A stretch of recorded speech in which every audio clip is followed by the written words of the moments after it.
கப்பல் நடுக்கடலில் போய் கொண்டிருந்த போது அந்த கப்பலினுடைய வெளிச்சுவரிலே கயிறை கட்டி தொங்கி கொண்டு அந்த தண்ணி இருக்கிற பக்கமாக தொங்கி கொண்டு பெயிண்ட் அடிச்சுட்டு இருக்கார்.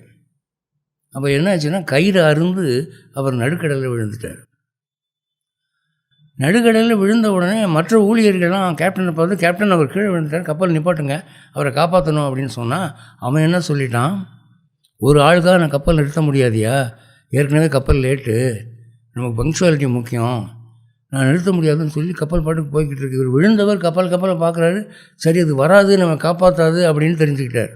அப்போது அவர் என்ன சொல்கிறார் மனசுக்குள்ளே, அவர் எல்லையம்மனுடைய பக்தர், எல்லையம்மா உன்னுடைய எல்லைக்குள்ளே தான் என் குடும்பம் இருக்குது, உன்னை நம்பி தான் அவங்கள விட்டுட்டு சாகிறேன், என் பிள்ளை குட்டிகளை பார்த்துக்க நீ என்று சொல்லி மயக்கமாகிறார். அப்போது அவர் எதிர்பார்த்த தெய்வத்தின் அருள் வந்தது.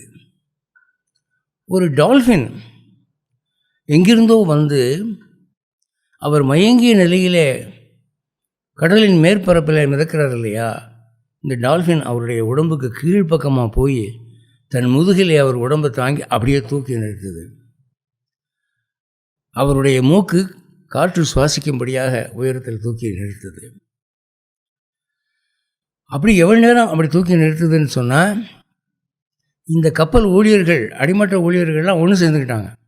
ஏன்னா நம்மளில் ஒருத்தன் சாகிறான், இவன் பங்க்சுவாலிட்டி நான் முக்கியம்னு சொல்கிறான்னு சொல்லி, கேப்டன் நீ ஒழுங்காக கப்பலை திருப்புறியா, இல்லை நான் குத்தி கொல்லட்டுமா அவனை அப்படின்னு கேட்டோடனே அவன் பயந்துட்டான்.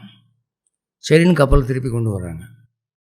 கப்பல் திரும்பி இவர் விழுந்த இடத்துல வந்து பார்த்தா ஒரு அதிசயத்தை பார்க்கிறார்கள். ஒரு டால்ஃபின் அவரை முதுகில் தாங்கியிருக்கு, இவர் குப்புறப்படுத்திருக்கார், முதுகு வானத்தை நோக்கி இருக்குது, மயங்கி இருக்கிறார். 2-3 பேர் கடலில் குதித்து நீந்தி அவரை தூக்கி கப்பலில் ஏற்றி சிகிச்சை செய்து காப்பாற்றினார்கள்.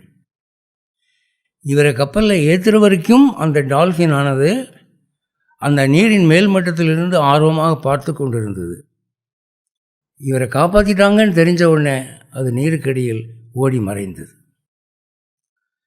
இந்த டால்ஃபினுக்கு ஆத்மா இல்லைன்னு நாம் சொல்கிறோம், ஆனால் ஆத்மா இருக்குதுன்னு இந்து மதம் சொல்லுது.